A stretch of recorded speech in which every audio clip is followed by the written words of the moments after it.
How do they do it? Why do they do it? Riding and crashing and riding and winning and always faster and faster and faster. Welcome back, ladies and gentlemen, to With Antone MotoGP 2025. And this week we're going to look at the upcoming Austin MotoGP in Texas, round 3 of the series. And what are we heading towards? Well, we're heading towards a left-handed track. So what does that mean? It means Marc Márquez territory. From 2013 to 2018, he was the winner there. So really, really dominant. I thought we'd look back and take a check on some of the other riders that have done well there. Of course, in 24, you had Maverick Vinales' Batman storm through to take the race. 23, you had Rins back when he was riding the Honda. It was just before the big accident. And of course, Rins also goes well on the track, because we remember back in 2019, he was a winner there on the Suzuki. And then in 2022, the beast, Bastianini, was too quick for everybody there. So I think that's a bit of a form line as to exactly how we might see the race maybe pan out this weekend, which is going to be exciting. So, we're going to have a little look at the tips for the race, look at some of the form for some of the riders. And, of course, everyone's talking about Bagnaia. I personally don't quite understand why we're talking about him. He's not the reigning MotoGP world champion. He didn't win the championship last year. We seem to be talking about him a lot because he rides for Ducati. And what has Ducati done?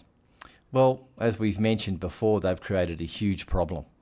So let's just talk a little bit about Ducati. So Ducati MotoGP team in 2025.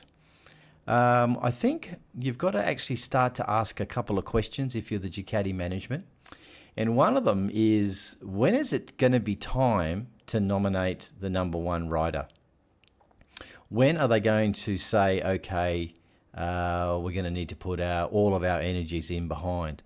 Now, they've got the luxury at the moment, Ducati, because they haven't got a real problem. It's Ducati's everywhere at the top of the leaderboard in terms of points. And really, they don't have to worry. But you've got to start to think the question would be starting to circle the pit boxes as to when should we nominate our number one rider. Now, we started the season off, Marc Márquez. Bagnaia was my biggest challenger, saying all the right things, but Marquez has come in and done a complete number mentally on what we're going to do, and I can't see much change for this weekend, particularly in how the garage is structured. Bagnaia is talking about maybe riding the full 24 bike. Maybe that's an option, or maybe he should just get on and ride the thing and see what we can do. But really, I can't quite understand why we're focusing so much on Pecco. And really, we should be focusing on the success that Ducati is having. Marc Márquez, Marquez, in the last round. You saw Morbidelli in third place. Antonio was also, a fast finisher. So anyway, Bagnaia, I don't know why we're giving him perhaps so much oxygen, and we'll have to wait and see when Ducati make that decision. Speaking of Bagnaia, quickly, it's not a great circuit for him. In 2024, he was 5th. Okay, 23, he didn't finish. But in 23, he did lead the race at the start, for the first 6 or 7 races. And if you want to go back all the way back to 22, he finished in 9th there.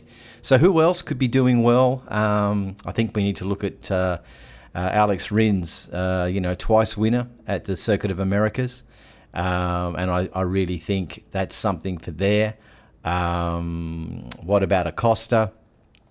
Well, last year he led the race. I don't know if you remember, he bounced off and led the race on two occasions. He ended up finishing 2nd.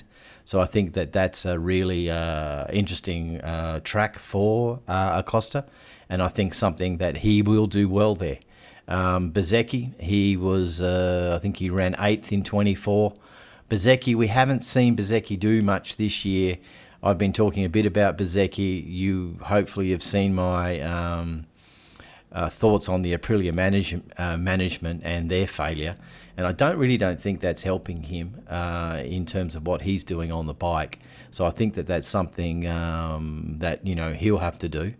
Zarco, I think, is on the improve.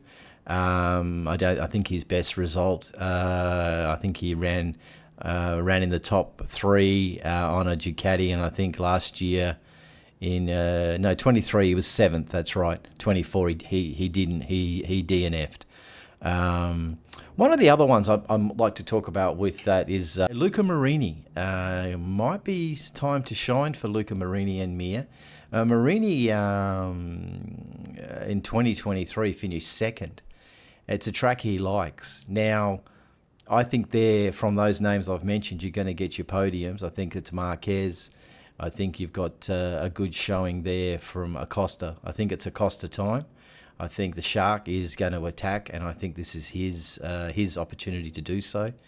Like I said, I don't see Bagnaia doing too much. Morbidelli is really getting to grips with the bike. I think the second year on the same bike is really starting to pay dividends. Left-handed track. A lot of the Rossi boys do well on left-handed tracks because of their Rossi camp and the dirt track riding. I think a lot of the riding there. So, it'll be interesting to see exactly how that pans out. Bezzecchi also coming from the academy. They like going left, and they like going left fast. So, yeah, I think that's how it's going to go. I'm hoping that we get a nice dry race. They've had a little bit of rain in Austin, but, a few days is a long time. And it is going to be something that I think Marc Márquez will continue to dominate. He's won 4 on the bounce. I can't see why at the end of this round that's not going to be 6. And speaking of greatness, which I think is what we can all agree, that's really where Marquez is, Marc Márquez.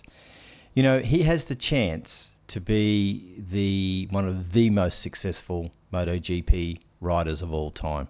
He's 4 wins only in the Premier class behind Agostini, and he's 25 wins behind Valentino Rossi. So really, it's a matter of, how much desire has he got? And I was reading that people were suggesting that all these wins and records are coming at a cost of his championship. Trust me, he's come back from injury. He missed many years through injury. He's back to win this year, and he's here to win next year, at a minimum the next 2 years. I posed the 10 in a row. Well, after this weekend, it's going to be 6 in a row and counting. How close is he to being the greatest of all time? I don't think it's a circuit for Marc Marquez, but I'm really excited to see what Honda can do. Vinales, Batman, last year, high expectations. He loves the track, but I just can't see it. And I can't see it for Bastianini either. But anyway, that's a quick summation of where I think we're going to run for the Austin MotoGP Round 3 in 2025. So please, if you've liked the video, please drop your thoughts below. Who do you think is going to be a chance for the podium? And what about Ducati? When is it time to nominate, if ever, who the number 1 rider is?